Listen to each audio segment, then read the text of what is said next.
Action. Vamos para allá. Maestro, ¿qué tal? ¿Cómo estamos? Bien, bien, aquí estamos en una acalorada tarde, ¿no? Ya se nota el veranito Sí. llegar. Ya llegó, me temo que ya llegó. ¿Eres más del verano o del invierno? Wow, qué pregunta esa. A mí me encanta el invierno, me encanta el fresquito, me encanta, pero reconozco que como isleño que soy, pues el verano, oye, pues tiene, y en estas islas y en este Tenerife maravilloso que tenemos la eterna primavera, pues el verano siempre da un juego maravilloso. En contraposición a eso, naciste en un día tormentoso en Santa Cruz, lo cual ya es bastante peliculero por tu parte, ¿no? Entonces, no sé si incluso alguna vez te has sentido el personaje de tu propia banda sonora, ya con ese inicio. Bueno, la verdad es que me cuentan que fue como a las 5 de la madrugada y una noche así como tormentosa, ese 13 de noviembre del 72, ¿no? Escorpio. Y bueno, me cuentan que cayó un pedazo de tormenta curiosa, ¿no? Y además mi madre fue como estuvo la pobrecita meses en cama, porque le dijo el ginecólogo, corre peligro el niño y tal, así que, y ella como era muy miedosa y sigue siéndolo, pues estuvo en cama, ella fue muy respetuosa con el ginecólogo y en camita ahí reposando y tal. Y después nací deshidratado, me cuentan. Sí, estuve en una incubadora, estuve a punto Bueno, de... los escorpios son bastante intensos. Sí, sí, eso dicen. Estuve en una incubadora de bebé y estuve a punto de irme literalmente al otro barrio, ¿no? Así deshidratado y después al final pues, aquello pues tiró para adelante, ¿no? Bueno, el mayor peligro a lo mejor vendría en esto justamente de que siempre cuentas como que desde niño tenías como una orquesta en tu cabeza, ¿no? Y como que siempre has tenido como ese sonido, vamos a decirlo, porque tampoco es ruido. Pero visto desde ahí, entonces, el silencio, ¿de verdad para ti es un descanso o te da vértigo? Oye, qué buena pregunta esa, ¿eh? ¿Has Madre visto? mía, madre mía. Wow, oye, eso lo tengo que meditar, lo tengo que meditar. Madre mía. Bueno, el silencio forma parte de la música, ¿no? Es esencial. Sin Eso silencio decía John no... Cage. Sí, sin silencio, y mira la hora que escribió, ¿no? Sin silencio no hay música, ¿no? Pero bueno, de alguna manera sí, siempre tuve música en mi cabeza desde pequeñito, que me hacía vibrar y que hacía que me excitara y que entrara en estados de euforia muy curioso, vamos a llamarlos así. Sí. De éxtasis. De éxtasis, sí. Y que, bueno, tenía un mundo interior muy grande y siempre escuché música en mi cabeza desde pequeñito, ¿no? Y nunca, me imagino que a lo mejor sí te lo has preguntado o te lo han contado cuando eras bebé, en plan, lo típico de que, ¿no? Los bebés se suelen como encariñar a lo mejor con algún juguete, alguna cosa, algún sonajero, alguna historia, ¿no? Quisiera sonidillo seguramente. Pues mira, la verdad es que no te sé decir. Yo sé que mi madre me contaba, me decía que yendo a la clínica, yo nací en una clínica había en Santa Cruz, se llamaba la Clínica La Cinta, Sí. que estaba por la calle San Lucas, así, y me contaba que unas horas antes de dar a luz, pues que mi padre la llevó a darle un paseo por las Teresitas, etcétera, escuchando a Frank Sinatra y escuchando a Mozart y escuchando, entonces que ahí pues me relajé teóricamente hasta que ya al final dije, se acabó, aquí estoy yo y boom, y nací, ¿no? Hombre, nacer después de un Frank Sinatra también es bastante romántico, llegado al punto, ¿no? Imagínate tú, qué maravilla. Sobre todo más en un noviembre, no pega mucho como para la época, pero casi. Total. Antes igual de dirigir orquestas y demás, tenías un perfil, un rollo ahí rockero, guitarra, tuviste un grupillo. ¿Qué te daba el rock que no te da la sinfónica? Porque claro, tienen los dos ese punto así como muy emocional, fuerte, rebelde, rock and roll, tal. Yo creo que la sinfónica a veces es bastante rocambolesca en el sentido musical, pero ¿qué tiene una cosa que no tiene otra? Oye, te has informado bien, ¿eh? Hombre, Has hecho llevo la un mes tarea, estudiando. Has hecho la tarea muy bien, ¿eh? Veo ahí que ha habido una labor de investigación potente, ¿eh? Hombre, no todos los días se tienen estas charlas. Madre mía, madre mía. Pues mira, yo pasé por muchos palos, y he experimentado mucho, ¿no? Antes de decidir finalmente ir por una dirección, ¿no? Ujú. Y tuve una etapa muy divertida en la época del instituto, Mm. en la que toqué en varias bandas. Yo empecé, mi primer instrumento fue la guitarra, después fue el piano y ahora es la orquesta, ¿no? Y de hecho mi primera composición fue una composición... Con 12 años o así fue, ¿no? Efectivamente, la primera vez que estrené una obra ante una audiencia en un concierto fue una composición, se llamaba Pequeña Invención para dos guitarras, una pieza para dos guitarras que escribí dentro del contexto de un concurso de música clásica que organizaba el Colegio Alemán todos los años, que se sigue organizando, yo estudié en el alemán, que se llama Jugendmusiziert, la juventud hace música. Y entonces estrené esa pieza en la que toca una guitarra y el compañero a la otra, ¿no? Guitarra clásica, ¿no? Pero después, con los años, cuando llegué al instituto, pues me compré una guitarra eléctrica. Mi padre me hizo el regalo, una Aria Pro, me acuerdo, de la marca Aria Pro, y negra. Que ahora están de moda otra vez. Sí, sí. Y entonces, bueno, pues empecé a tocarla, empecé a practicar, empecé a estudiar.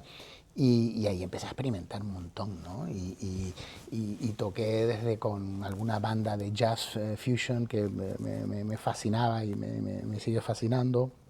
Un Pat Metheny, un Spyro Gyra, un Step Saher, etcétera, etcétera.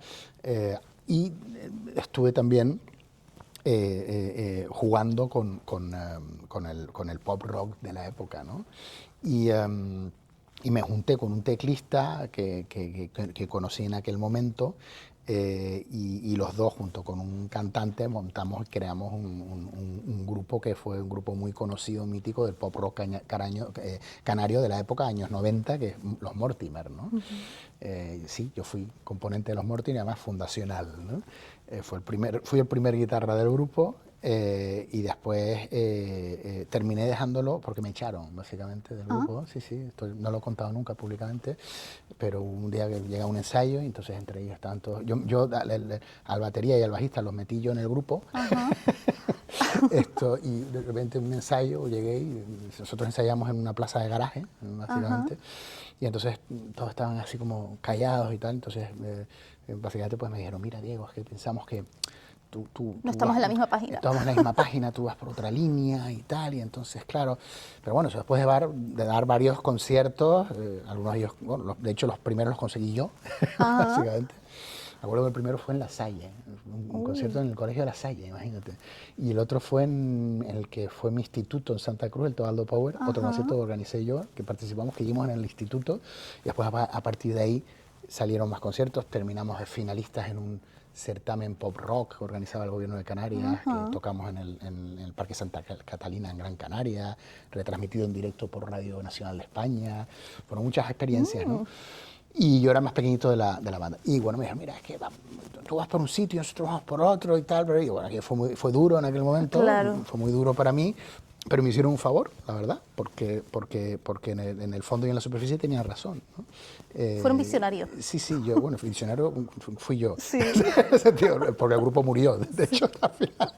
Fue la crónica de una muerte anunciada. Sí, fue un poco ahí Gabriel García Márquez, pero íbamos por sitios diferentes, ¿no? Entonces, bueno, pues el grupo terminó muriendo y yo pues continúo aquí, ¿no? Bueno, al final, un final feliz, como que no quiere la cosa. Básicamente. ¿Y queda algo de aquel guitarrista en tus partituras actuales? Que a lo mejor no se ve a simple vista, pero que tú digas, esa esencia está ahí, de alguna manera.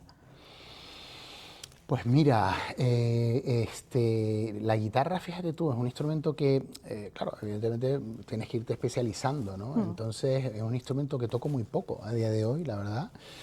Ha habido participación, alguna pincelada de guitarra en alguna de mis músicas, pero fue como un poco una etapa pasada, ¿no? Seguí evolucionando, después llegó el piano, para piano sí, hay muchas partituras en las que el piano tiene un protagonista tremendo.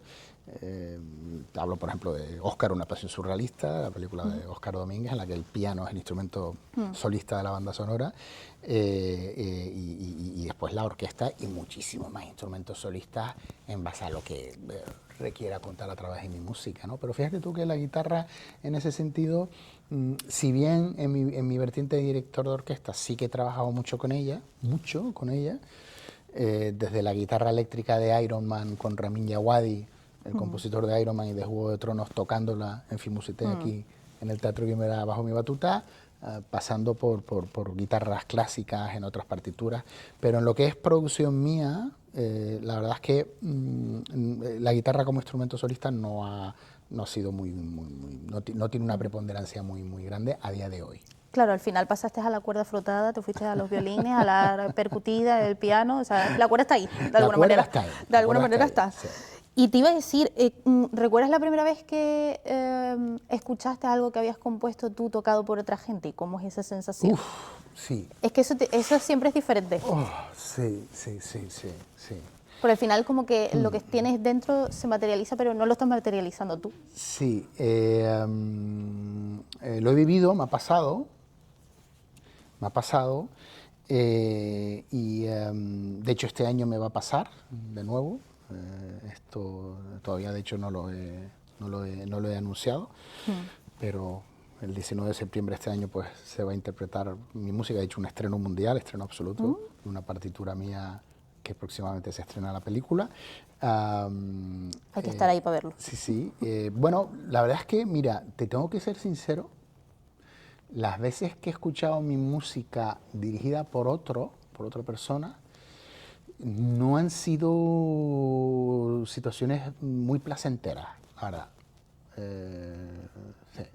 De hecho, no en vano, en fin, hace relativamente poco, un par de añitos, acudí a un evento del género, estaba mi hijo conmigo en aquel momento, que claro, conoce mi música muy bien, y entonces estaban interpretando pues, una de mis partituras en el concierto, y fue mi hijo el que hizo así, me miró, como diciendo... ¿Qué está pasando? ¿Qué está pasando? ¿No? Y claro, yo pues tuve que evidentemente sonreír y escuchar y tal, y pues hay que ser educado y hay que siempre aplaudir y agradecer, por supuestísimo, imagínate el que hubiesen querido incluir mi música, ¿no? Pero no, la interpretación no fue nada buena, ¿no? Lo pasé un poquitito mal, ¿no? Claro, al final es como la composición es muy íntima, como para que de repente ver que se transforma en otra cosa, ¿no? Y tú tienes tu propia visión de cómo hay que interpretar esa música. Exacto. Entonces, cuando ves que otro director, pues esa visión la destruye directamente, como Sí, fue el caso. o la distorsiona. O la distorsiona, pues claro, y aquello no suena como tú quieres que suene, o como consideras que tiene que sonar. O como te represente, incluso. Efectivamente, pues puede ser, fue complicado, ¿no? Y hablando de la composición, ¿cómo es el componer para Diego Navarro? Porque claro, de repente montas el himno de la laguna porque la tonalidad de la campana, entonces, pero claro, me imagino como toda la gente que escribimos que a lo mejor no siempre hay un motor único, sino que puede venir de muchos lados. Entonces, ¿cómo es el componer? Bueno, componer es la forma en la que yo me expreso, ¿no? La forma en la que yo me expreso soy yo. Cuando compongo soy yo. Y soy yo más que nunca, ¿no? Digamos, ¿no? ¿Pero compones o te descompones? Porque hay matices. Pues a veces se dice, no sé si estoy componiendo, me estoy descomponiendo de todo lo que me estoy sacando de dentro. Bueno, evidentemente yo lo doy todo. Es que no lo concibo de otra manera, sinceramente. Es decir, cuando escribo, saco de dentro todo y un poco te desnudas, ¿no? En ese sentido. Evidentemente, a través del género, y en este caso de la música para el audiovisual, de la música para el cine, nosotros hacemos cine a través de nuestra música, ¿no? Estamos contando, narrando a través de nuestra música aquello que vemos en las imágenes, con lo cual estamos suscritos a relatar una historia X, ¿no? Pero al margen de esto, sí que hay Paulo para, evidentemente, somos artistas, ¿no? Entonces, si en ese momento pues tú estás viviendo un momento personal delicado o lo que fuere, pues todo eso también puede afectar a la escritura, ¿no? Y me ha pasado de estar escribiendo proyectos determinados en los que en ese momento estaba viviendo algo muy potente, muy intenso y se percibe en la música, está ahí, está claro, plasmado se en la refleja. música. Sí, entonces, bueno, yo necesito para escribir, respondiendo a tu pregunta, pues algo que me motive, ¿no? Y que me inspire y que me haga vibrar, ¿no? Entonces... Sí, lo que se dice como esa chispa. Sí, necesito. Entonces ahora, por ejemplo, el sábado pasado dirigí el estreno absoluto de una pieza que me encargó el FICME, que es el Festival Internacional de Cine Medioambiental, que dirige mi amigo David Baute, en Garachico. Es una belleza de festival y una idea preciosa. Y decidimos centrarla en la figura del Roque de Garachico, ¿no? Entonces, pues empecé a hacer una labor de investigación histórica del Roque. Y bueno, pues descubrí que, bueno, pues que había una leyenda muy antigua que se contaba desde la época, bueno, del siglo XVIII, la erupción del volcán de Trevejo, que arrasó los conventos que había en Garachico con sus campanarios y sus campanas, y que algunas de las campanas terminaron en el océano, en el mar, y que se contaba que en la época los pescadores, cuando la mar estaba muy brava, escuchaban el tañer de las campanas en el océano, en el agua, ¿no? Entonces, esa historia me inspiró muchísimo, y lo reproduzco en la pieza. Se escuchan las campanas en la pieza en varias ocasiones, ¿no? Como después, campanas ahogadas. Ahogadas, ¿no? Y después, por ejemplo, respondiéndote a tu pregunta del proceso creativo, pues en el caso de esta obra, que es reciente, el fin de semana pasado, decidí investigar las proporciones del Roque, y entonces descubrí que, bueno, son 295 metros de perímetro, 165 de ancho, 77 de alto. Cogí la escala de la mayor, el La es la nota fundamental de afinación de la orquesta, a 440, y entonces hice una traslación con respecto a esos intervalos: segunda, novena, quinta en La mayor, perímetro, si, mi, claro. Ancho, 165, primera, sexta, quinta, y conseguimos escuchar el Roque, ¿no? Y claro, lo expliqué ante la audiencia antes de empezar a interpretarla, ¿no? Claro.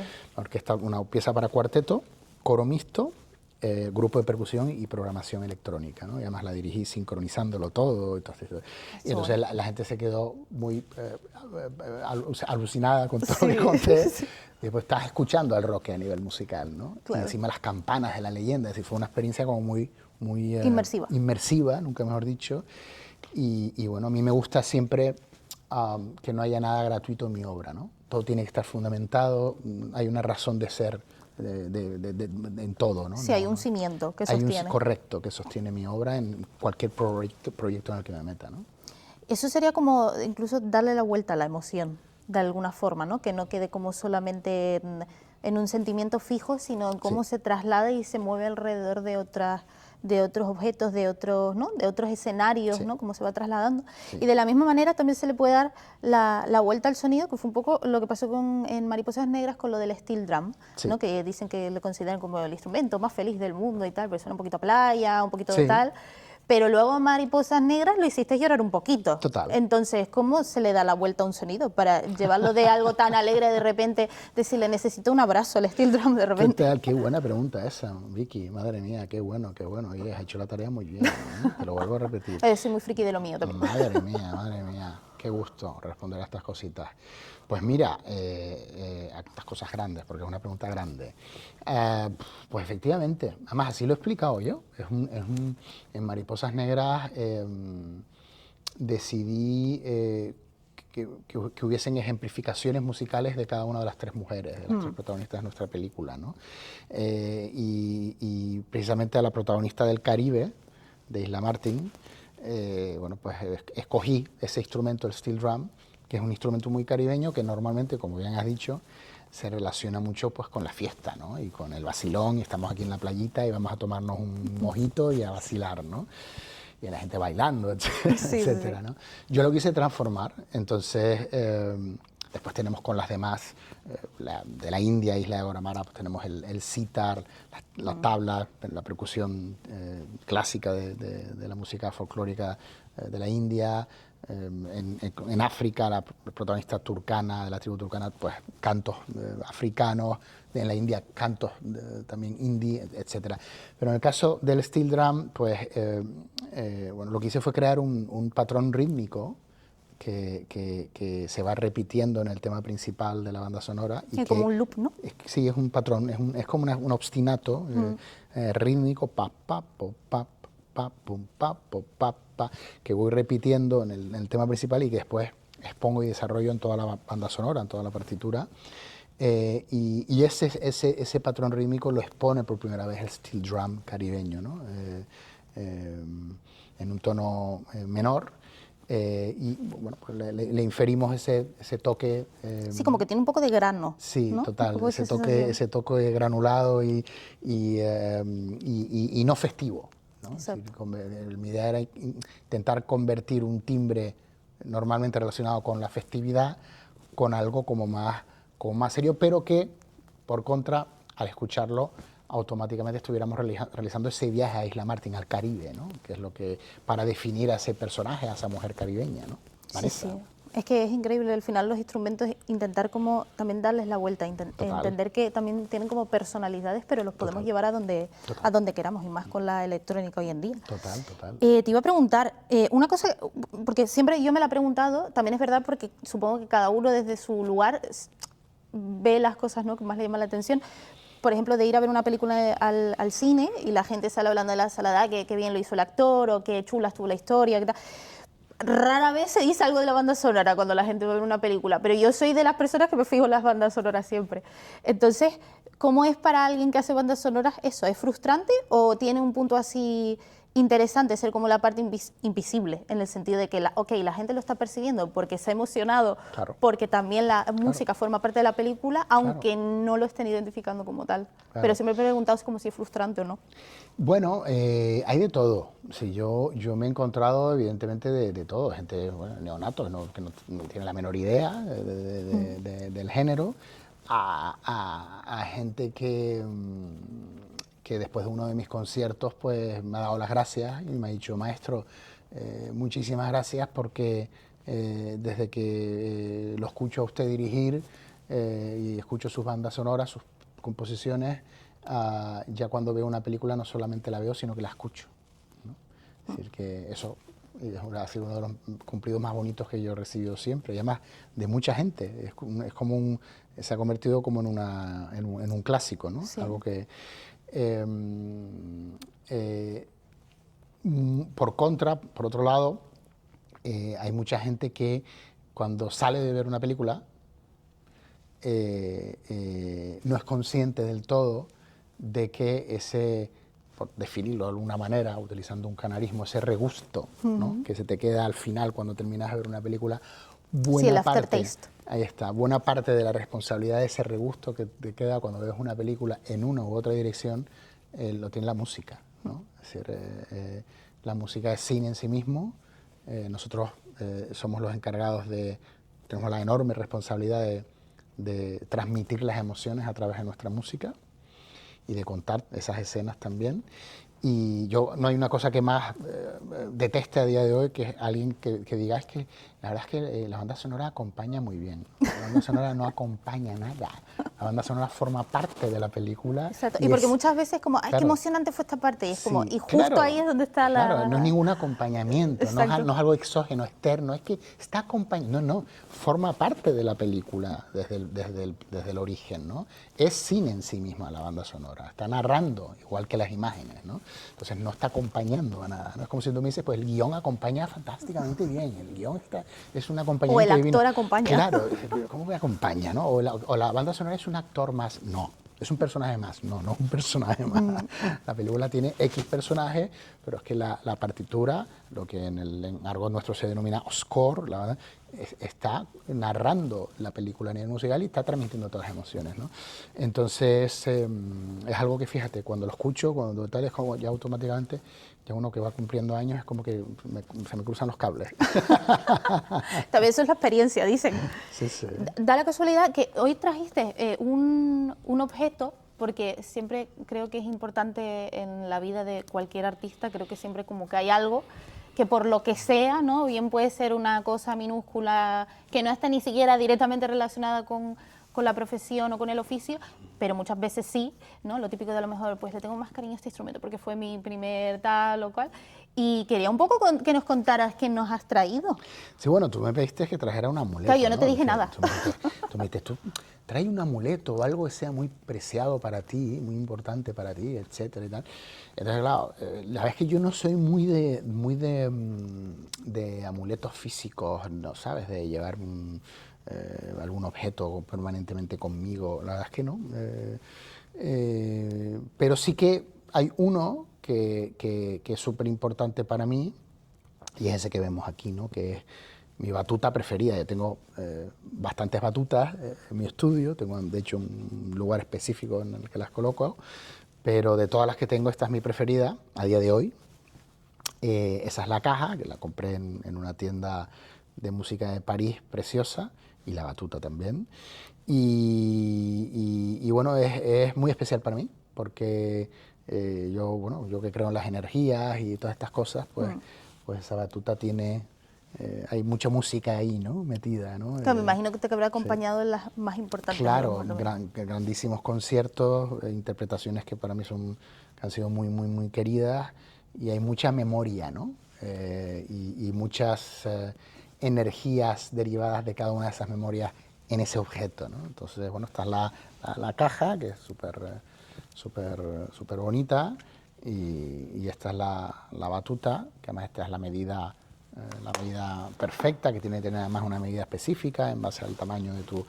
Y está hecha de madera de ébano, es muy, muy, muy ligerita, y esta es mi batuta con la que suelo dirigir aquí en Fimusitei, en conciertos alrededor del mundo, otros festivales, etcétera, y para mí es como si, a mí que me fascina la leyenda artúrica, es como mi Excalibur, ¿no? Es como mi espada, ¿no? Para mí es como, de hecho, donde tengo mis batutas en el estudio, en una vitrina, las tengo justo al lado de un par de maquetas de Excalibur, de la espada de Excalibur, ¿no?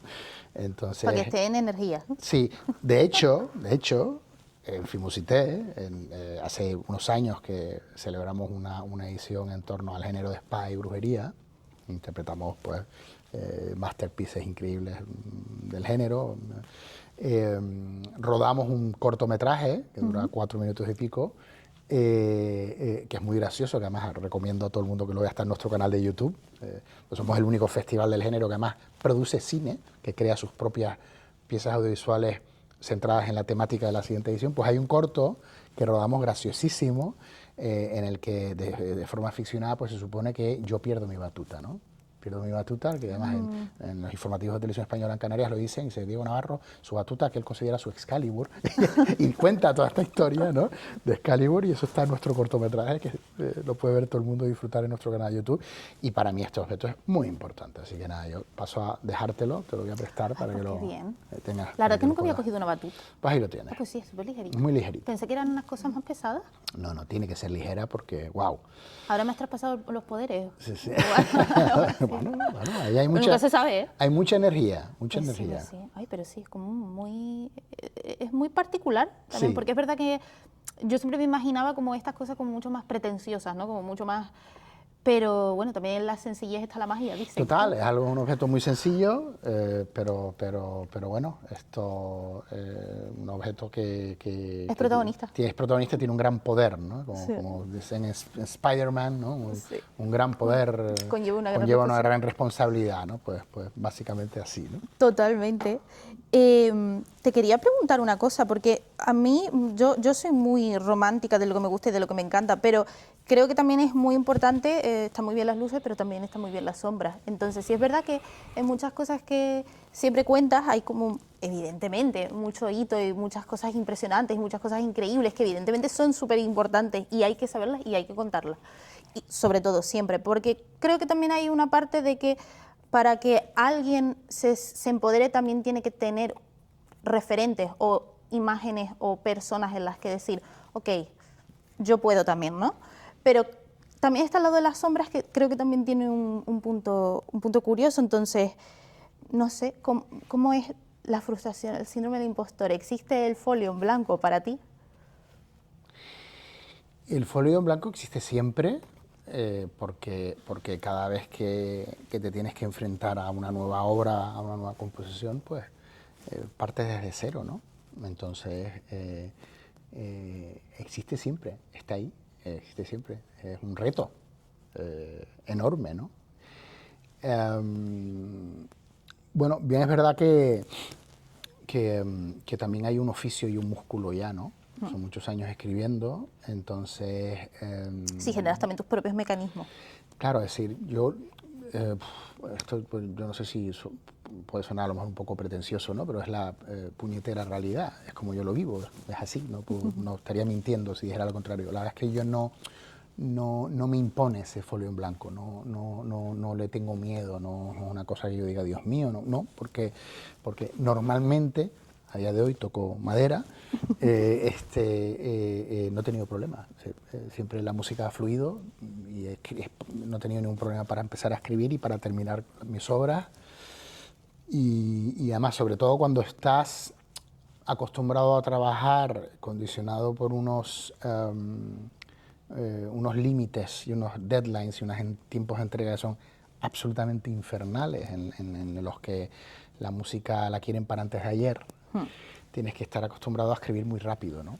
Entonces yo compongo y orquesto mi música, lo he hecho siempre. Y bueno, pues afortunadamente cuando he abierto el grifo ha salido agua siempre. A día de hoy puedo decir que siempre que he abierto el grifo ha salido agua a nivel creativo, ¿no? Y por Dios y por el universo que siga sucediendo, ¿no? Eso va a seguir así. ¿Sabes? Entonces, la verdad es que eso no ha supuesto un problema, la verdad, a la hora de enfrentarme a cualquier proyecto a día de hoy. Justo decías una cosa que me parece interesante, la de generar como el músculo. Por lo menos yo siempre he pensado que el hábito es que en sí es el hábito del compositor, ¿no? Bien sea hacer música, bien sea hacer letra, ¿no? Todo lo que conlleva esa parte que es como más artesana, es un músculo que tiene como que a medida que va creciendo también, justo eso, vas encontrando como recursos o puedo entrar o por aquí, puedo entrar o por allá, ¿no? Y tiene también ese punto un poco deportista. Y eso es un poco lo que te venía a preguntar, de que puede ser que compusiste una peli entera o algo así con una lumbalgia increíble, Wow, y demás. Una investigación, sí, qué sí, bárbaro. que como que te tuviste que pinchar corticoides y demás, en plan, una historia así. Sí, Entonces, claro, cierto. eso tiene ahí un punto deportista de élite, en cierta manera. Bueno, imagínate, Perico Delgado es Spinetta al lado mío. Sí, bueno... hombre, es que son muchas horas las que se pasan en el estudio, ¿eh? Y eso la gente no es consciente. No es consciente, ¿no? Habría que preguntárselo a mis allegados, ¿no? A mi familia, ¿no? Ellos podrían contar un poco. ¿Pueden decir el récord de días sin verte el pelo? A lo mejor. Sí, son muchas horas, muchos días concatenados, sábados, domingos, no hay día de fiesta. Yo este año no he tenido Navidades, este año no he tenido Semana Santa, literalmente, ni un solo día. Y Navidades igual. Me pude ir a la cena, cenar con la familia y al día siguiente por la mañana escribir, hasta la noche, ¿no? Es decir, Claro. entonces, sí, esa anécdota fue escribiendo Óscar, un espacio surrealista, ¿de acuerdo? Que después de tantas horas escribiendo, pues en la espalda petó. Directamente dijo, quieto, hasta aquí hemos llegado. No dijo música maestro. No, dijo páralo, Paul. Y entonces tuve que irme a pinchar Incitan, corticoides, porque es que fue un dolor espantoso en la espalda, horroroso, y me pincharon Incitan, la cosa se relajó, y después sí, fue regresar al estudio y seguir escribiendo. Es que la música tiene mucho de eso, de esfuerzo físico también. Y ya no va solo en si tocas un instrumento, sino incluso yo creo que la emoción misma también repercute en el cuerpo. Imagínate, muchísimo. Además, yo soy muy... todo eso Somatiza. Lo somatizo, ¿no? Y por ejemplo, la espalda hecha papilla. Tengo este viernes sesión con mi fisio, ¿no? porque tengo la espalda a nivel muscular con muchas contracturas, porque además no suelo hacer deporte, algo que sé que tengo que de alguna manera implementar en mi vida. Pero es muy típico de los músicos también, la Sí, de no, sí. la de no hacer deporte. Claro, porque cuando estás metido en un proyecto no tienes tiempo sino para respirar y para escribir, No, y que ¿sabes? tampoco es como, no puedes romper esa No puedes burbuja. romperlo, porque claro, cuando estás escribiendo al ritmo al que escribo yo, mis últimas películas he ido a escena al día, ¿sabes? Es decir, empiezo por la mañana, llego al estudio a las 8 de la mañana, 8 y cuarto, ya sé cuál es la siguiente escena que tengo que escribir, empiezo a escribir, yo como te dije antes, compongo y orquesto en simultáneo, y por la noche, tarde, muy tarde, antes de regresar a casa, hay una nueva composición orquestal, compuesta y orquestada, lista para que mis copistas empiecen a hacer las partituras independientes de cada músico, ¿no? Pero no solo eso, es que está producida la simulación orquestal para que la escuchen los directores y está enviado el vídeo con la escena en cuestión, con la música indexada, mezclada con la escena a los directores también. Todo eso por la noche antes de irme a casa, ¿no? Y después al día siguiente, por la mañana, lo mismo. Es decir, cuando termina ese siguiente día, por la noche, hay una nueva composición orquestal creada desde cero, ¿no? Claro. Entonces, claro, en ese contexto y con esa agenda de trabajo, ¿en dónde hay tiempo para ir al gimnasio o para ir a darte un paseo? No, y que tampoco te apetece. Ya, que te apetece. Claro, es que es absolutamente inviable. Entonces, cuando termina la película, en todo caso, y cuando ya empieza la cosa un poco a calmarse, pues ahí es cuando te puedes plantear, pues, darte un bañito, nadar y tal, que es un poco lo que intento hacer cuando puedo, ¿no? Y es lo que intentaré hacer en breve, porque de verdad que mi espalda lo está Lo estoy pidiendo. sintiendo. Sí. Lo vives un poco como los actores que dicen que cuando acaban una serie, una peli, sienten como el luto del personaje, ¿no? Con la música te pasa igual. Es una barbaridad. Es como si te cogieran y te metieran en una coctelera y te hicieran así, a nivel emocional, y te tiraran al suelo, ¿no? Si tú date cuenta que, Vicky, que, bueno, si yo acabo de terminar ahora mismo de escribir otra película, 82 minutos de música escrita para gran orquesta sinfónica en menos de 5 semanas, en 4 semanas y pico, grabado con la Filarmónica de Praga en los legendarios Schmeckit Studios bajo mi batuta, y es tanta la música que hay que grabar y que se ha escrito en tan poco tiempo que cuando estás con la orquesta empiezas a grabar, por ejemplo, el tema principal y te da tiempo de, imagínate tú como creador la sensación que tienes cuando haces así con la batuta y escuchas por primera vez esa pieza siendo interpretada por grandes maestros delante de ti, ¿no? A nivel emocional es tremendo, ¿no? Evidentemente uno tiene que ser profesional y tiene que estar muy serio. Es una rara avis. En aquel momento lo que te dan ganas es de salir del estudio y empezar a chillar y a gritar, ¿no? Y además lo he sentido ya decenas y decenas y decenas y decenas de veces, seguiré sintiéndolo igual hasta mi última partitura, ¿no? Siempre va a ser igual, lo sé. Pero claro, uno, pues evidentemente es muy profesional y uno tiene que continuar grabando, hay un tiempo que tenemos que grabar toda esa música en una serie de sesiones de grabación limitadas, tenemos un tiempo limitado, cuesta además mucho dinero y hay que hacerlo, ¿no? Pero es tremendamente emocionante y muy agotador emocionalmente, porque no tengo tiempo de procesar ni de asimilar aquello que he creado y que estamos grabando. Ya lo hemos terminado de grabar y siguiente pieza, 3 tomas y siguiente pieza, con lo cual a mí que me encanta paladear un buen vino, ¿no? Sí. Pues a mí me encantaría poder detenerme un poco y vamos a hacerla otra vez. No puedes, no hay tiempo, hay que pasar a la siguiente. O decir, ¡ah, qué bien! Claro. El mínimo momento de ir a celebrarlo con los demás, Claro, no se puede. entonces no puedes, ¿no? Porque tienes que avanzar, porque hay una agenda, tienes que grabar toda esa música en las sesiones contratadas, que cuestan mucho dinero, pues hay que pagar una orquesta, un estudio, técnicos, etcétera, y hay que seguir hacia adelante, ¿no? Entonces, cuando ya has terminado de grabarlo todo, ahí es cuando ya un poco yo me detengo, a mí me encanta detenerme, darle a la pausa, al botón de pausa, me detengo, y ahí es cuando empiezas poco a poco a ser consciente, ¿no? Pero cuando yo regreso del extranjero de grabar y aterrizo en la isla de nuevo y me siento en mi Santa Cruz querido a desayunar en una cafetería y me pongo a pensar en lo que estaba haciendo ayer, dirigiendo una orquesta de mucho prestigio en un estudio internacional, grabando mi música, es todo como muy loco, ¿no? Es como muy... te viene después como las gravitational waves, ¿no? Las ondas gravitacionales te viene ese tsunami, acto seguido, a nivel emocional, y aunque, bueno, ya está interiorizado y forma parte de tu trabajo, no deja a mí no deja de impactarme, ¿no? Y de decir, madre mía, qué locura ha sido todo esto, cuánta música Es que la y música sí, es muy extraña, realmente. sí, Quiero decir, sí. el hecho de que sea algo que no existe y de repente existe, pero no existe tampoco porque tú no la ves. Claro, O sea, correcto. es una cosa muy extraña, verdaderamente. Correcto. Es normal Esa música, fíjate qué fascinante lo que acabas de decir, ¿no? Esa música, efectivamente, es decir, es un código que escribimos, ¿no? Que puede ser interpretado, ¿no? Esa música existe técnicamente solo cuando es interpretada, solo en ese momento, ¿no? Lo que pasa es que, bueno, pues podemos grabarla, ¿no? Y podemos Sí, documentarla, pero aún ¿no? así cuando la grabas es como, solo Sí, pasa esa vez. solo pasa esa vez, Es muy raro. efectivamente. Entonces es como muy fascinante este fenómeno, ¿no? Sí, sí. Yo ahora tenía una cosilla por aquí, a mí que me gustan las dinámicas y estas cosas, que es que tengo aquí unas fotos. Entonces, claro, tú no sabes qué fotos son, yo sí. Entonces yo te las voy a ir enseñando, la gente las va a ver en la pantalla, y tú me dices qué es lo que ves. Vale. Vas bajando y hay fotos, entonces cada una que veas, a ver qué tienes para contar. Sí. Yo creo que están bastante bien, Vale.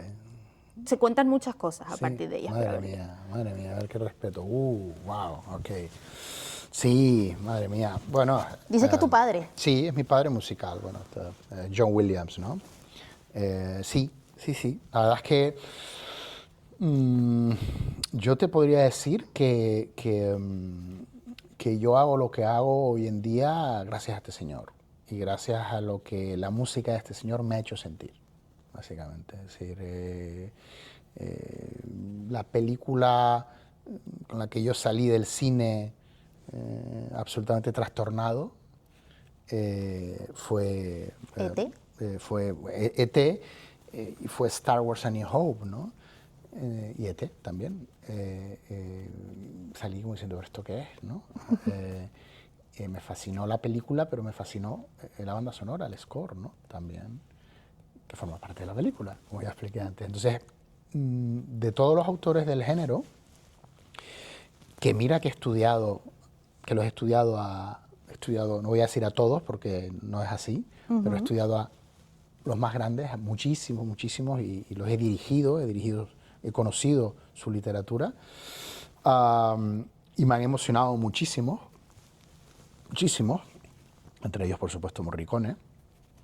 Probablemente la literatura que más me ha emocionado sea la de Williams, la que más me ha tocado, ¿no? Sí, también como has simpatizado también más. Sí, sí, y me ha influenciado mucho. O sea, hay retazos del maestro, creo que se pueden encontrar en mi música, ¿no? Es decir, a muchos niveles, ¿no?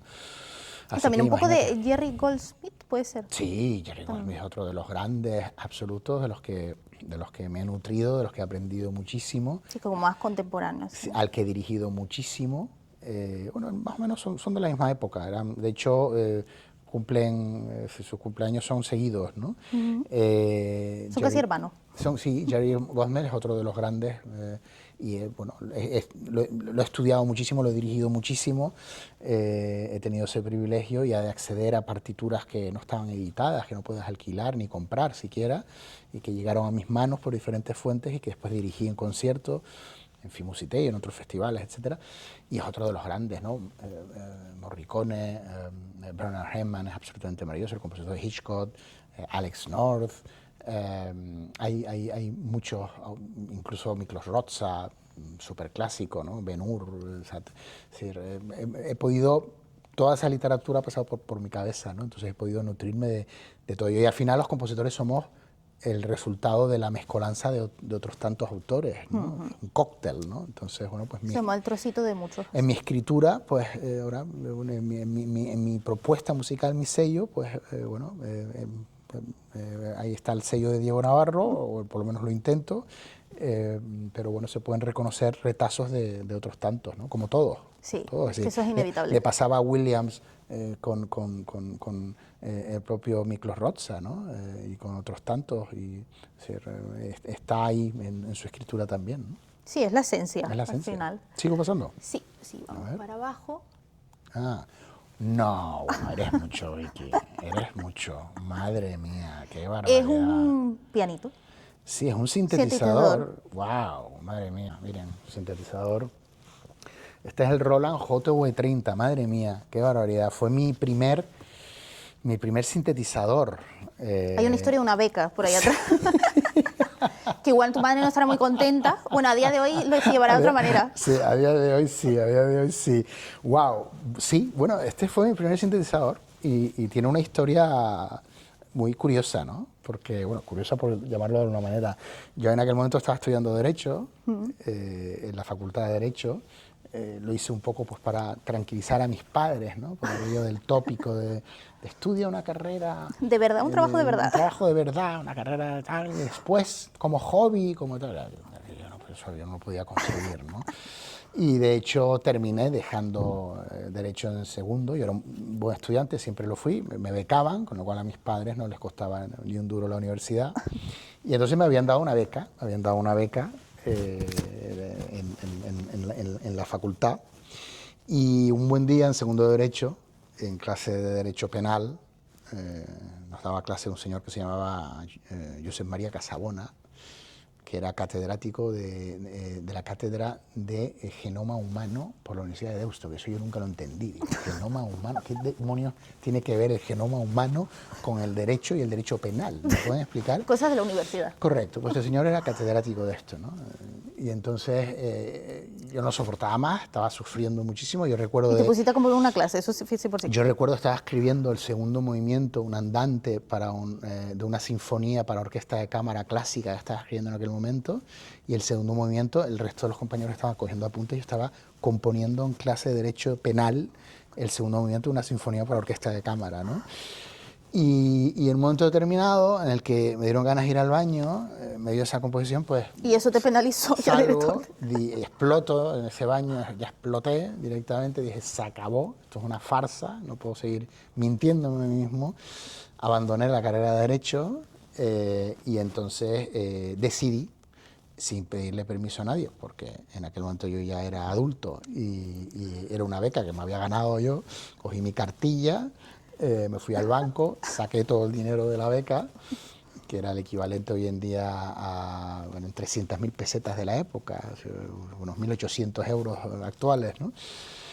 Y me fui a una tienda de música y me compré, yo necesitaba un equipo, en mi casa había un piano, pero necesitaba un equipo digital, ¿no? Para empezar a entrarme en el mundo digital de la música, y me compré mi primer sintetizador, que fue este, el JV30, que aquí Vicky, muy sabiamente, esto es impresionante dónde has sacado tú esta información, qué bárbaro, Roland JV30, y después me compré un secuenciador Roland MC500, que todavía conservo en el estudio, que parece una carta registradora de un supermercado, con las teclas.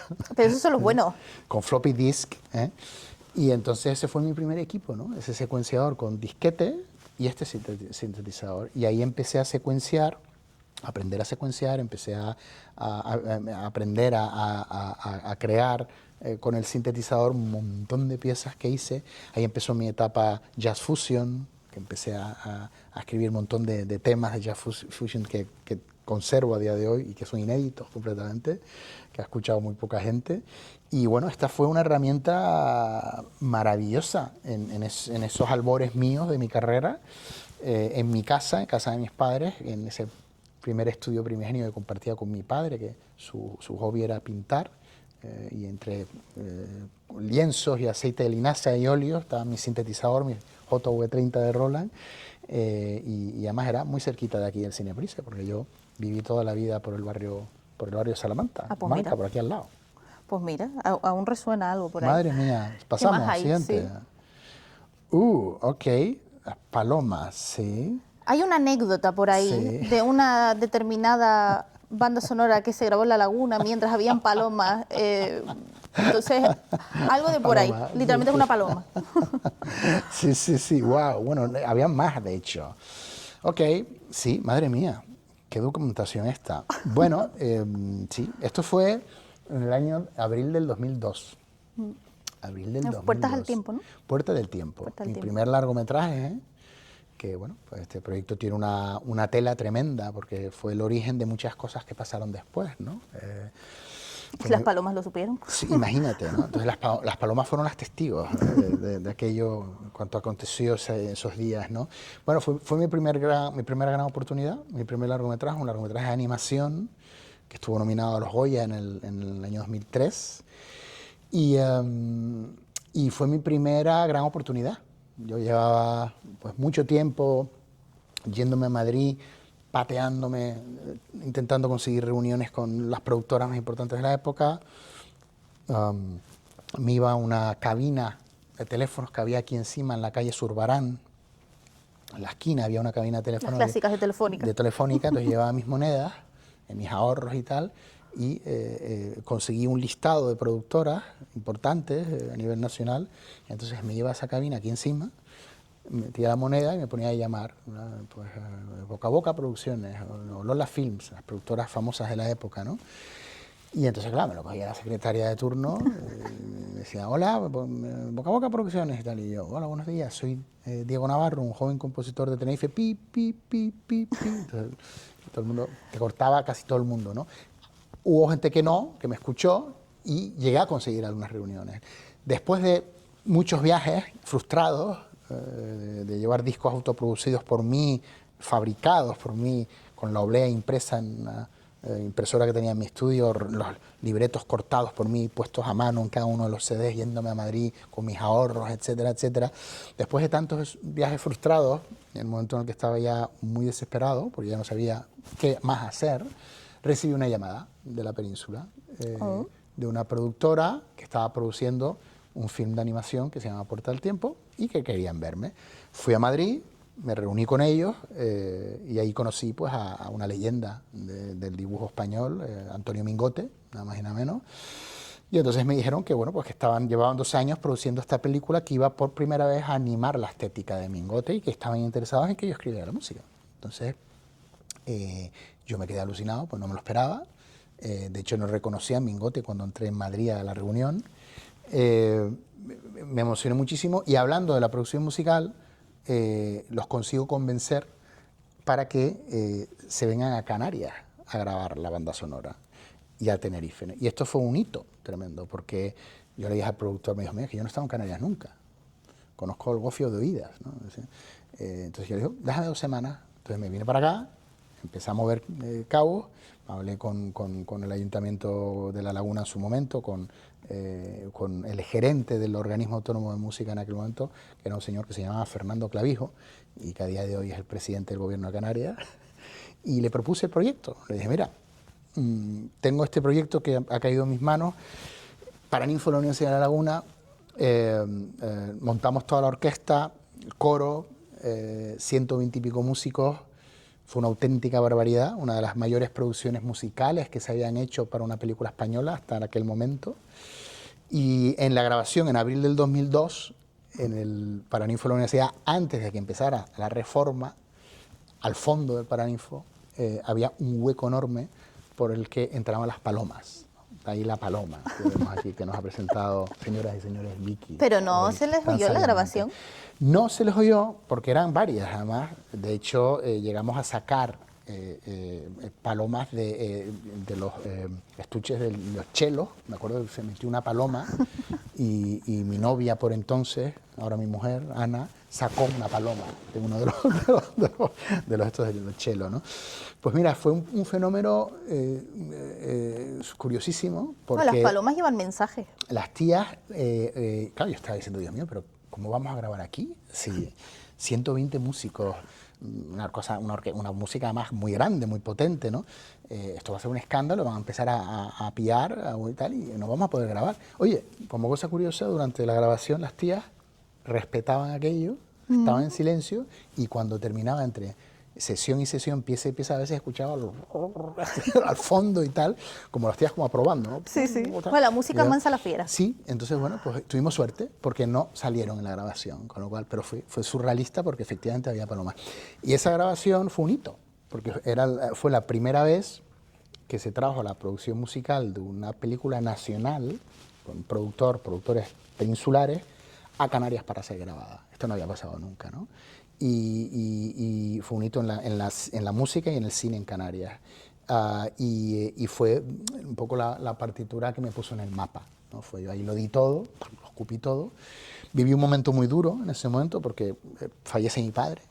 En 3 meses, ¡pum!, se va, con un cáncer terrible, y coincidió. Sí, mi padre se va en diciembre, el 23 de diciembre del 2001, y la grabación de Puerta del Tiempo con Las Palomas es en abril del 2002.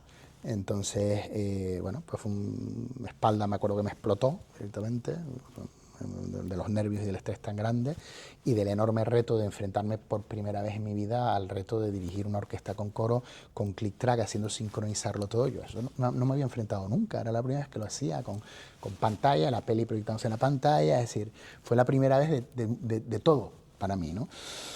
Pero fue la partitura que me puso en el mapa, que me empezó a ser conocido como compositor del género, y bueno, fue el origen, esa partitura, con estas palomas incluidas, de muchísimas cosas que vinieron después, como Film Musité y como otras películas que grabé en la isla antes de seguir grabando fuera. Es que la música es caprichosa también, ¿no? Total. Por Así eso que, pasa. pues sí, las palomas jugaron un papel muy importante, simbólico en esa producción. Vale, wow. Y luego Ok. tenemos esa que es la última. Wow, sí, a ver. Es un lugar Sí, muy es chulo. un lugar muy especial, sí, aquí lo enseño a la cámara. Bueno, este es el Walt Disney Concert Hall de Los Ángeles, que es un edificio sublime y magistral, diseñado por un arquitecto que adoro, que es Frank Gehry, que es una maravilla. Pero algo fuiste a hacer ahí. Sí, sí, mira, yo la primera vez que fui a Los Ángeles, allá por el año 2005, 2006, tendría que recordar ahora mejor y más. Me acuerdo bueno, de alquilar un coche y dar una vuelta la primera vez en aquella urbe gigantesca, ¿no? Y me acuerdo de estar por la noche y de estar con mi mujer con el coche paseando por allí y tal, y de llegar y ver el Walt Disney Concert Hall iluminado y quedarme impresionadísimo, ¿no? Decir, madre mía, qué belleza, qué barbaridad de edificio, ¿no? Que es la sede de la la Orquesta Filarmónica de LA, que es una de las principales formaciones de Estados Unidos. Y yo me acuerdo de parar el coche y quedarme observando ese edificio y de decir, madre mía, lo que sería o lo que uno tendría que sentir o sentiría dirigiendo aquí, ¿no? En este templo de la música tan importante a nivel mundial, ¿no? Bueno, pues los avatares surrealistas de la vida, ¿no? 20 y pico años después, bueno, realmente eso fue en el 2000, sí, 2005, 2006, bueno, pues en el 2022 hice mi debut dirigiendo en el Walt Disney Concert Hall a la LA Film Orchestra, en un concierto increíble de música para el cine y bueno, pues fueron standing ovations, es decir, ovaciones en pie del Walt Disney Concert Hall, que estaba lleno, a todo el mundo, 15 minutos de aplausos impresionantes, y fue tremendamente emocionante para mí. Imagínate que en ese concierto pues te introducen con video greetings, video saludas especialmente hechos para el concierto, te introducen pues Francis Ford Coppola y Arnold Schwarzenegger, ¿no? Y John Milius, el director de Apocalypse Now, del guionista de Apocalypse Now y director de Conan el Bárbaro, copresentando el concierto, ¿no? Es decir, junto con Robert Thompson. Fue un auténtico disparate para mí, un sueño hecho realidad. Sí, bastante como surrealista. Muy ¿no? surrealista, absolutamente. Es decir, imagínate, ¿no? Fue una cosa como muy heavy que ahora la estoy contando y me sigue pareciendo imposible, ¿no? Sí, Pero es bueno, que pasar del Roland a esto, pues está pues sí, curioso. es como un salto un poco curioso, ¿no? Vamos a decirlo así, pero sí, la verdad es que el edificio es precioso, es una Sí. maravilla y les recomiendo a todos, si van a Los Ángeles, que se detengan a verlo. Pues aquí hay una Ah, quinta. es verdad. Esta, pero porque hay una parte de Polonia, Sí. iba a decir, eres la única persona que tiene una foto en un restaurante, pero no, porque están los Scorpion también, entonces no eres la única. Pero Y Dan Brown, el y de Dan Código Brown, Da es verdad. Vinci, sí. Pero ¿qué te pasa con Polonia? O sea, ¿qué hay en Polonia? ¿Tienes un club de fans en Polonia? Sí, es un fenómeno también muy surrealista, muy curioso y bueno, la verdad es que no deja de no deja de impresionarme, ¿no? Bueno, también me ha pasado cuando he estado en contexto de música para cine en Viena, en Los Ángeles también, pero en Polonia, bueno, llevo yendo desde el 2009, ¿no? Entonces allí hay un festival que es un año más pequeñito que Filmusité, a día de hoy que se haya venido celebrando de forma continuada. Filmusité es el más antiguo del mundo. Y después Polonia, tiene 19 ediciones, ¿no? Este año cumplieron 19, ¿no? Nosotros este año cumplimos 20. Entonces yo llevo yendo desde el 2009 allá. He dirigido mi música, he dirigido, que yo recuerde, 4 o 5 de mis partituras allá. Y he dirigido la música de otros compañeros, muchísimos conciertos ante miles y miles de polacos, en el Tauron Arena ante 15.000 espectadores, en el Ice Krakow, el auditorio principal de Cracovia, también ante 2.000 y pico, cerca de 3.000. Bueno, han sido muchos años dejándolo todo en el escenario, ¿no? Dejándome la piel, literalmente, ¿no? He tenido el honor de que me nombren embajador de ese festival, de que me premien allá. Y me he dejado la piel en el escenario. Entonces yo supongo que eso pues ha tenido algo que ver con el hecho de que sea tan querido en la ciudad, y de que la televisión polaca me haya dedicado un documental el año en el que dirigí el estreno mundial de Avatar, The Way of Water, en concierto por primera vez con Simon Franklin, el compositor, a mi lado, trabajando codo con codo, ¿no? Ese año me siguió un equipo durante una semana, eran mi sombra, a todos los ensayos, hasta los almuerzos, eran como que querían, hasta en el camerino se metieron, menos mal que ya estaba yo vestido, a falta de poner la chaqueta sola, ¿eh?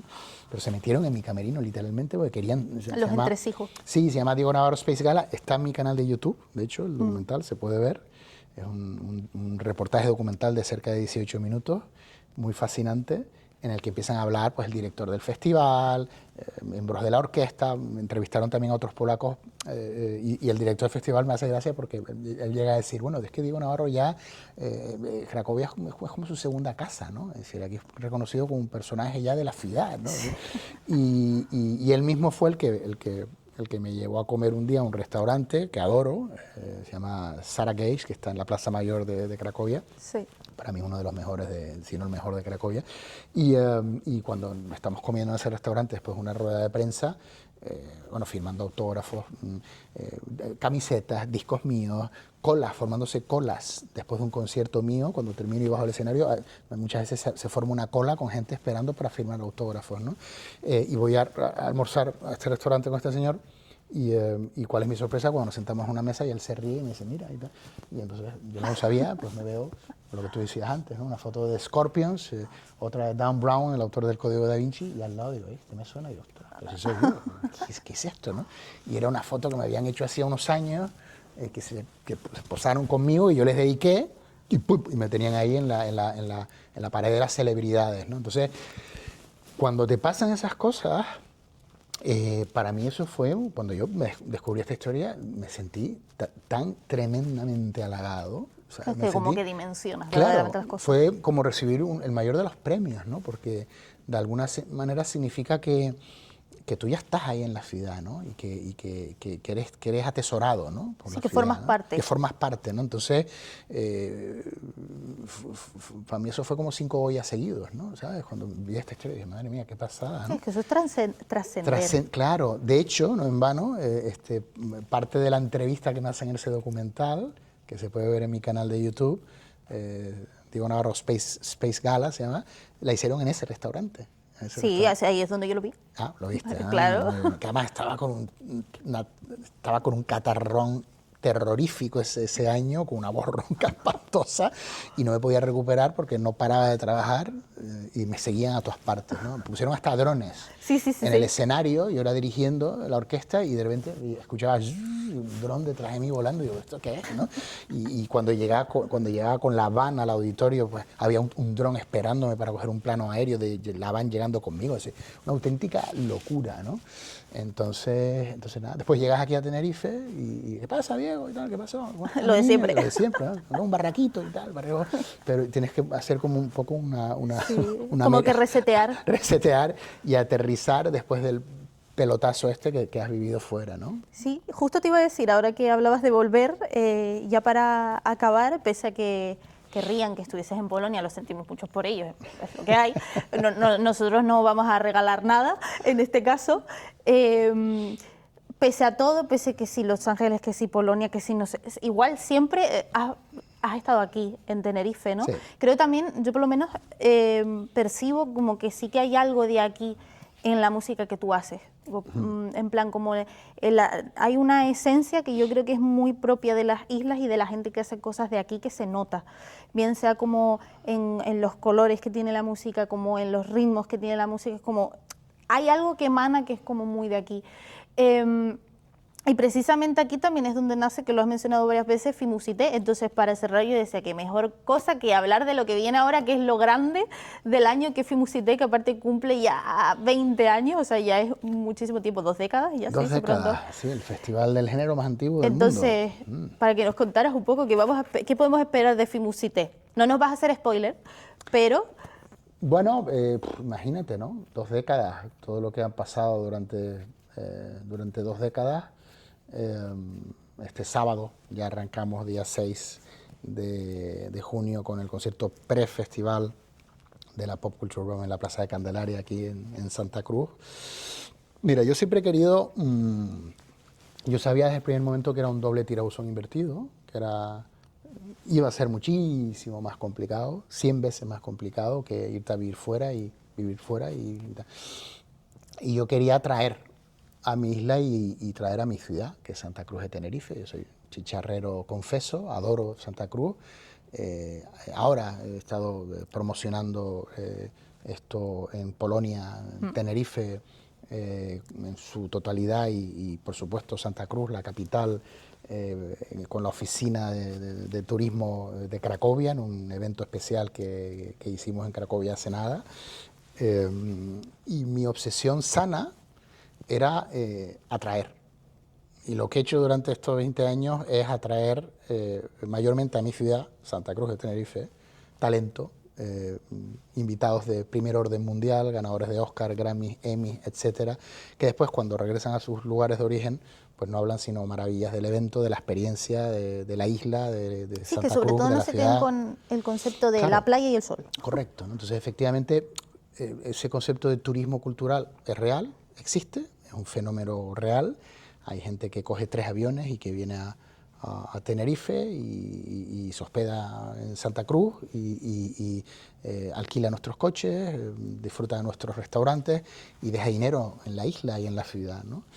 Entonces, lo que he hecho, no he hecho otra cosa que promocionar esta isla y promocionar Santa Cruz, evidentemente La Laguna, que ha formado parte del festival durante todos estos años, pero eminentemente Santa Cruz, porque el 90% de los conciertos se celebran aquí, en la capital de la isla, ¿no? Donde yo nací, y lugar que adoro hasta el tuétano de mi alma, ¿no? Entonces, nos espera una edición muy grande, nos espera una edición aniversario, que no es baladí, ¿no? Nos esperan 8 conciertos maravillosos que hemos diseñado y que hemos parido con toda la ilusión del mundo. Esto es un festival que tarda 1 año en montarse. Para mí este año ha sido especialmente complejo dirigir el evento porque entre festival y festival he escrito 3 películas, más otros encargos y otras composiciones. Y he estado muy inmerso en mi carrera como compositor. Afortunadamente cuento con el mejor equipo del mundo que ha posibilitado el que salga adelante el festival, ¿no? Pero va a ser una edición muy grande y muy hermosa que espero que permanezca en la memoria de todos los amantes del festival, ¿no? Vamos a vibrar mucho, ¿no? Y bueno, un poco el hilo conductor son las partituras premiadas por la Academia de Hollywood. Yo desde hace 2 años pues, fui invitado a formar parte, tuve ese inmensísimo honor que todavía hoy en día no me termino de creer, de ser invitado por la Academia de Hollywood a formar parte de la institución. Además con un email bastante surrealista, normal. También, que esa palabra también la utilizo mucho, como se puede comprobar, pues me encanta. Pues además que lo fue, para mí siempre sí, un email de Justin Harwich, el compositor de La La Land, diciéndome, Dear friend, dear Diego, welcome to the Academy, ¿no? Y fue como, ¿what? ¿Me estás contando? Es como que academia. Sí, porque además yo ni lo pedí, ni hice ninguna gestión.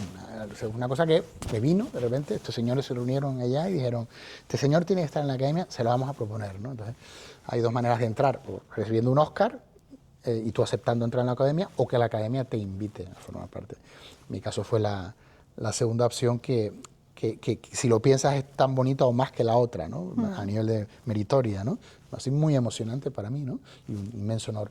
Entonces, bueno, nos espera una edición en la que un poco el hilo conductor pues son las partituras ganadoras de la academia, con 8 conciertos. Toda la información está en la web, filmusite.com, actividades paralelas, cine de verano en Santa Cruz, masterclasses de los grandes invitados que van a ser fascinantes, abiertas al público, gratuitas, que se van a celebrar también en Santa Cruz, y un recorrido, un programa de conciertos muy variado, con diferentes tipos de ensemble, de formaciones, por supuesto con esa licencia de Disney, ese Live to Picture de Star Wars A New Hope, la película que me hizo ser quien soy, ¿no? Por eso. Sí, como se cierra el círculo. Se cierra bueno, el círculo. No se cierra porque no se cierra, claro, pero... por eso fue la elegida, Sí. ¿no? Star Wars A New Hope, licencia oficial de Disney, Star Wars por primera vez en Canarias, dirigida por mi amiga Imar Nun, la primera mujer que dirigió una orquesta en los Oscars, y culminando con la Red Carpet Gala, la gala, ese concierto gala del 20 aniversario en el que voy a tener el honor de dirigir, en el que realizaremos un viaje maravilloso por este género, desde el origen, con partituras clásicas, hasta partituras contemporáneas como Dune de Hans Zimmer, ¿no? Y otros conciertos tantos que de verdad que animo a que investiguen, porque Hay para todos los gustos. Sí, además yo siempre lo digo, Vicky, que si hay gente que es capaz de coger 3 aviones y venir a Tenerife a vivir la experiencia de Filmusite, nosotros lo tenemos aquí. Literalmente. Y hay que yo aprovecharlo. creo que hay que aprovecharlo, ¿no? Pues nada, Diego, la verdad que ha sido un lujo que hayas sacado un huequito de tu agenda, tan apretada agenda, y más ahora que Filmusite es ya. O sea que me imagino que el trasiego será mucho más rápido. Así que te agradezco muchísimo que hayas sacado un ratito para venirte. Eres la persona que estrena el podcast, o sea que... ¿Ah, sí? Sí, Wow, eres la no persona sabía que eso, estrena el podcast. madre mía. Yo no lo dije al principio para no meter presiones. Y a mí me hacía especial ilusión, además que fueras tú. Yo lo hablaba con Jesús en su momento, en plan... Me da igual, esperamos para que pueda venir Diego, me da igual. Qué bueno. Así que... Muchísimas gracias. Nada, a ti. Te lo agradezco mucho, y también por en sí como por las cosas que haces. Yo creo que al final los compositores a veces quedan como un poco en la recámara, como atrás, como que no son como la parte visible, y al final son mucha de la parte que levanta toda la historia. Claro. Y la verdad que siempre escucharte es un placer, porque como que se aprenden un montón de cosas y siempre es como que hay algo más de lo que rascar. Y por lo menos a mí me resulta como súper emocionante, también porque soy muy friki de lo mío, entonces pues es más fácil, pero la verdad que se agradece eso, y sobre todo por lo que te decía antes, de que muchas veces hay como desconocimiento de hacia dónde ir, porque no tenemos una figura que mirar, que decir, ostras, que escúchame, ¿qué está Diego haciendo esto? ¿Cómo que la academia? En plan, y yo estoy en mi casa dándole demasiada vuelta. No, o sea, hay posibilidades, realmente las hay. Sí, entonces siempre es importante, y por eso también crear estos espacios para que la gente venga y hable de lo que hace y demás, para ponerlo en valor, y que no deje de ser como la excepción de la regla, sino que hayan muchas excepciones de la regla, que al final yo creo que eso es lo que nos enriquece a todos, así que te lo agradezco mucho. Total, yo creo que al final, cuando doy alguna masterclass fuera o incluso aquí, algunas veces me han llamado de algún colegio, de algún instituto, para ello estas cosas no las publicito porque las hago de mil amores. Un poco la moraleja al final de la historia, el mensaje que intento transmitir es busca en tu interior aquello que te hace vibrar, aquello que te fascina, que te puede fascinar y que te hace vibrar. Si te hace vibrar es por ahí, vete por ahí, ¿no? Y lucha por conseguirlo, ¿no? Vete, no importa lo que sea, ¿no? O sea, entonces, bueno, yo estoy súper agradecido, muy honrado de haber estrenado este nuevo podcast, y súper agradecido además por esta maravilla de entrevista, por cómo te lo has currado, por cómo te lo has trabajado, por cómo has bajado a la mina asturiana, allá abajo en profundidad, intentando Y daría para muchísimo más en realidad. ¿Sabes? Te lo agradezco mucho porque además no suele ser lo normal. Ya. Y para mí esta entrevista ha sido un auténtico viaje, me has hecho sentir muchas cosas bonitas y me quedaría hablando aquí 2 horas más, Sí, seguramente. pero tenemos que seguir trabajando, así que... Ya tocará hablar otra vez de cosas nuevas que hayan. Sí, porque bueno, estreno 3 películas ahora, todas seguidas. Así que sí, Muy sí. loco, pero muchas gracias, de A verdad, ti. y aquí estoy siempre para lo que guste. A ti. Gracias, Diego.